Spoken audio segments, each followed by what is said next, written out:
We are good to go. Let me see. Oh, yeah. All right. So, welcome everyone to our monthly health talk. I'm Dr. Kellen Stittelberg. I'm in Rochester, Minnesota. I'm a NUCA chiropractor, and going to be talking to you tonight about cerebrospinal fluid and the glymphatic system. Cerebrospinal fluid, or CSF for short, is a part of the glymphatic system, which essentially encompasses your brain and your spinal cord. So essentially your central nervous system. So it's this liquid that will cover some of the stuff that it does, but basically the simple overview is that it is going to be delivering nutrients and other like micronutrients and like specialized cells and that sort of stuff, energy for the brain. It's going to be delivering, proteins and lipids and all those sort of things to the brain. It's also going to provide kind of the, you could call it like the cleaning crew for the brain, almost like the ductwork, or you could call it like the plumbing system for the brain. Any of these different analogies have been used when describing the cerebrospinal fluid and its function as part of the glymphatic system. Before we get into all that, though, want to remind you, of course, if you share the health talk, you'll get entered to win some chocolate shop gift cards located right here in Manorville, Minnesota, or not right here in Manorville, Minnesota, but right next door in Manorville, Minnesota. They make hand-dipped chocolate, the real deal kind of stuff. It's made the old-fashioned way, and they'll ship it to anywhere in the U.S., which is pretty incredible. So if you want to get entered to win some of those chocolate shop gift cards, make sure to share the health talk, and then make sure and let us know that you shared the health talk. We've got a bag of people who have shared, and we will be choosing 4 lucky winners at the end of this. So also the importance of the cerebrospinal fluid, obviously it seems pretty apparent. If you're bringing nutrients and you're removing essentially metabolic waste from the brain and the central nervous system, if it's not functioning like it should, our brain's not going to function like it should, which means our nervous system, like our autonomic nervous system, remember that part that just controls the entire body without us even thinking about it, or the parasympathetic nervous system or the sympathetic nervous system, so like the rest and digest functions or the fight or flight functions, all of these different things that are moderated by the nervous system, the brainstem and the brain, they won't function as they're supposed to if it's not getting the nutrients that it needs and it's not getting that metabolic waste out of there like it needs. So this is a very fundamental aspect, and a lot of times it's linked to neurodegenerative diseases. If our cerebrospinal fluid, if our glymphatic system is not operating as it should, you're going to have a buildup of this metabolic waste. A lot of times that's going to look like those beta amyloid plaques, which if you're familiar with, like, say, Alzheimer's disease, you would know that what you find in someone with Alzheimer's is you're going to have an increase in these beta amyloid proteins, which then turn into these plaques, which is like a group of these proteins kind of stuck to the brain. We know that if we have reduced cerebrospinal fluid, that flow is reduced, that function is reduced, we'll have a buildup of those specific plaques, along with, say, like the tau proteins, which is another protein that we find with these neurodegenerative diseases. So just a quick overview of cerebrospinal fluid. We have about 150 to about 160 milliliters of cerebrospinal fluid in our cranial vault at all times. 4 times a day, 4 times in a 24-hour period, we will typically have that completely recycled. So our body will make between 500 and 600 milliliters approximately per day, and it's constantly cycling it through. So every time the heart beats, we're getting this cerebrospinal fluid to the brain, and we're removing that cerebrospinal fluid that was already in there from that cranial vault. It's going back, it's coming in through the arteries, and it's coming out through both the venous structures and then into the lymphatic system to then go back to the rest of the body. If you're familiar with the lymphatic system, the glymphatic system sounds a little similar, but it's specialized for that central nervous system, for the brain and for the rest of the spinal cord. That's the difference. And then, of course, there's other differences as well. That's why it's got its own name. But it wasn't even discovered until 2012, which is where I guess I shouldn't say it wasn't discovered. Its main purpose wasn't discovered until 2012, which is pretty amazing that we made, I shouldn't say we, that, researchers made a discovery of the human anatomy in 2012. For the longest time, people thought cerebrospinal fluid functioned as kind of this, to have your brain in a vat, almost protected by this liquid that's around your brain to keep your brain from, sloshing against the inside of your skull, sort of thing. And that was about it. That's what it was kind of understood to do. But as it turns out, like I said, it has many important functions. And like I said, it happens with every single heartbeat. The other thing that dictates that cerebrospinal fluid flow is respiration. Also, if we have sleep is going to dictate that cerebrospinal fluid flow. We have a reduction when we're awake. Our production of the, or I should say, our function of the glymphatic system is reduced by about 90%. So the majority of that function is taking place while we're asleep. That's another one of those, a lot of times people look at it like, what is the biological need for sleep? That's one of them. It's our cerebrospinal fluid flow happens because of that glymphatic system. It happens while we're sleeping, the vast majority of it. So our body's getting rid of those toxins, that metabolic waste. And it's, like I said, delivering these different specific nutrients to the brain. So without sleep, we're not going to be able to do that. What else was I got? Oh yeah. So just a little bit, some interesting stuff about the brain. The weight of the human brain is about 2% of the overall body weight of a human. However, it utilizes 25% of all the cholesterol that our body takes in, which is pretty incredible. 2% of the weight of the body utilizes 25% of the cholesterol that comes into our brain.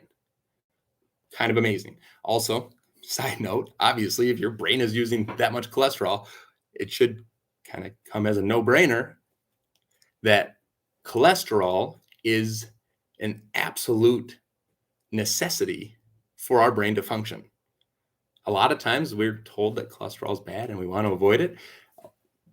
We're realizing it's really not the case. Cholesterol is an absolute necessity. Now, you can have cholesterol numbers that are maybe up and down and all around and that sort of thing, but it's very, very, very important to recognize cholesterol is a requirement for the brain to function properly.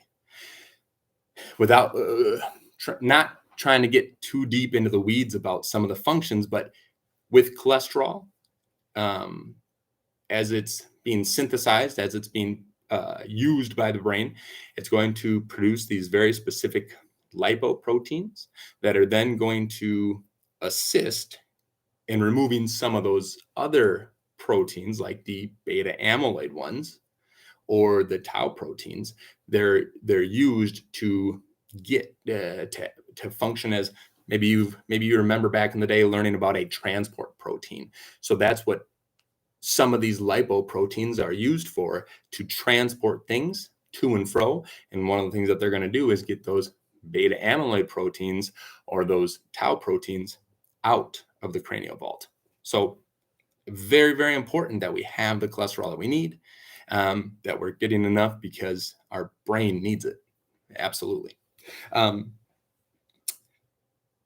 I said, very important function of sleep is the cerebrospinal fluid. It's the glymphatic system that facilitating that function of getting the nutrients in and removing the waste from the cranial vault. So another reason why you should make sure and try and get enough sleep and not be awake all the time. You should make sure that you're getting ample sleep. The other part of that is norepinephrine, which you may be familiar with. It's kind of like your excitable type chemical in your body. A lot of times it'll work with like adrenaline or serotonin, these different chemicals your body makes to kind of, like I said, kind of get you excited or get you focused, those different sort of things. Norepinephrine is going to reduce the production of cerebrospinal fluid, which is, it makes sense. If you're sleeping, your body's not producing norepinephrine. So if we're also, like, if we're stressed, if there's crazy stuff going on, if we have like increased heart rate, that's going to be facilitated by norepinephrine. So if we have those sort of things, we're going to have that increase in norepinephrine. If we're going to have that norepinephrine, we're going to have, like I said, a reduction in the function of the glymphatic system, which is, obviously not what we want. So it's some different things involved with this, but it's just important to recognize sleep is very important, and getting into that relaxed state is very important. Now, if you paid attention to cerebrospinal fluid and the glymphatic system at all, you're probably aware that the flow of that cerebrospinal fluid is going to be dramatically impacted with things like a traumatic brain injury. Now, it's there's different theories as to why this is. One from a mechanical perspective, one that I prescribe to, would be if we have a concussion, obviously we'll change the position of that top bone in the neck, the atlas bone. If we change this position mechanically because of a concussion or a whiplash syndrome, you're going to cause that to move. You will impact negatively the ability for the body to have that flow into and out of the cranial vault. And we see that, which is obviously it's good to know. There's research that'll show that, even 10 years later after someone has a concussion, their brain or their body doesn't have the ability to put this back into its neutral position. And many times our body will still be using these secondary pathways to remove that liquid that's in the brain, even 10 years later after a concussion. So it's very important that we understand different things can impact cerebrospinal fluid flow, which negatively impacts the glymphatic system as a whole, which negatively impacts our health as a whole. To bring it kind of all back around, it's one of those reasons, the way that I look at it anyway, as an upper cervical doctor, focusing specifically at getting this top bone into its neutral position, we can hypothesize as to why we say, 6 weeks or 8 weeks after someone gets their first correction and we get this completely aligned, they'll have some kind of crazy, change in their function of their body. Just had a patient today who was commenting. She got adjusted for the first time like 6 or 8 weeks ago. She was commenting today, among other things, she had a reduction in headaches and brain fog, and she was feeling better. Her whole body was feeling good, other than her hip was still kind of an annoyance to her. But one of the things she said was that all of a sudden now she can eat peanuts, and she does not have any acid reflux. And so essentially that, if you're eating peanuts, that's going to be, and you have acid reflux, your body is responding to that in a negative way when it shouldn't, right? People can eat peanuts all the time and never have those issues, but certain people, their body does not adapt to those sort of things. So that's essentially a low-grade allergy, right? So if we, and this isn't saying this is exactly what led to that happening, but it would make sense to me that if we align this to get the function of the brain and the rest of the central nervous system where it should be, the body heals like it's fully capable of, because as long as we're alive, our body still has the ability to heal. No matter what it is, your body has an incredible ability to heal itself. We just have to put it in the right position to do so. But if she got that corrected, all of a sudden the brain started functioning like it should, and now all of a sudden this was no longer an issue. It's the same sort of thing. Like if we have, we've had patients who have had changes in their hearing after 6 weeks after their first correction, or we've had patients who have Parkinson's, which obviously is a neurodegenerative disease, who, within 2 months after their first correction, noticed that they didn't notice, but their loved ones commented on how they can walk easier and they have better balance. And that's not to say that this is a cure for Parkinson's, or this is a cure for, a food allergy, or this is a cure for deafness, or any of those things. What it is to say, though, is that your body has the ability to heal. If you get it corrected, you just allow it to do its job. Sounds simple? It is a pretty simple concept.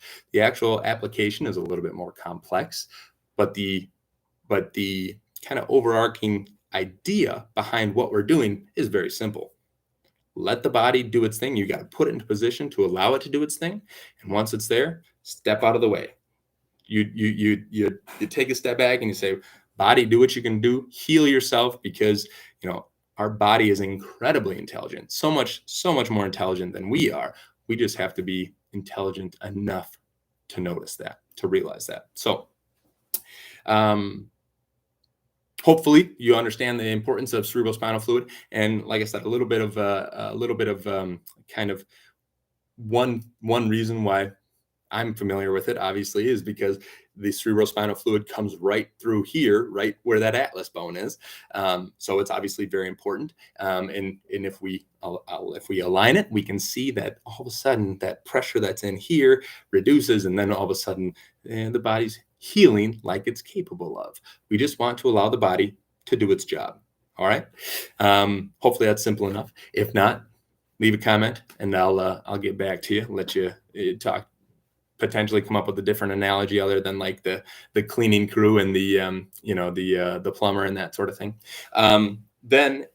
So next Health Talk, we'll be talking about a little bit. So this is kind of like one theory for why holding is healing. If you've ever been in our office, or if you've been in another nuke office or other upper cervical office, or maybe even like another segmental chiropractic office, if they're specific, a lot of times they'll talk about the importance of holding their correction. We always tell our patients holding is healing. That's the biggest focus. We want to get you holding and keep you holding so your body can heal. This is one of those theories as to why holding is healing. If we can keep you in that neutral position, we can allow the body to function like it's fully capable of. And then next thing you know, you're reaping the benefits of allowing your body to heal and function better.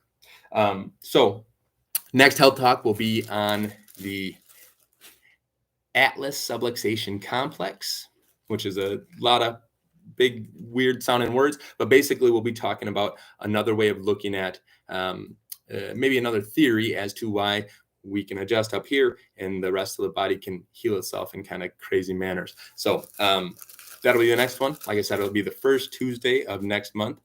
So make sure and tune in for that, and make sure and share this Health Talk or any of the other Health Talks and get entered to win some chocolate from the chocolate shop. So we will pull 4 names right now, and I'll get them all mixed up because I don't want Zank or Chip to be saying that, this is rigged and that sort of thing. So here we go. Lance Paschal, congrats, man. I will get you a chocolate shop gift card sent your way. And if you're still in the Neosville area, don't worry, they'll ship this chocolate to anywhere. So congrats. Thanks for sharing. Mike Olson, very cool. Thanks for sharing, man. And I know you're here in the Rochester area, but so you can drive over there yourself, or like I said, you can just get it shipped to your door. Lenny Hoisington, thanks for sharing, man. And of course, you've got all sorts of access to the chocolate shop, being here in Rochester, and of course in the same BNI group. So thank you, sir. And Judith Mattis. Mama Rivby, thanks for sharing. Appreciate you very much. And don't worry, they will ship the chocolate all the way to you in Racine, Wisconsin. So also happy to hear that Matthias still has his finger. That's a big deal. So hate to be losing that. Shout out, Matthias. All right. thanks for tuning in, everybody. And if you, like I said, if you have any questions, make sure and let us know. We'd be happy to answer them for you. Otherwise, stay safe. God bless. Do well out there. And we'll see you next time. Thanks for tuning in. I'm not going to fall for that again. Oh, maybe I am.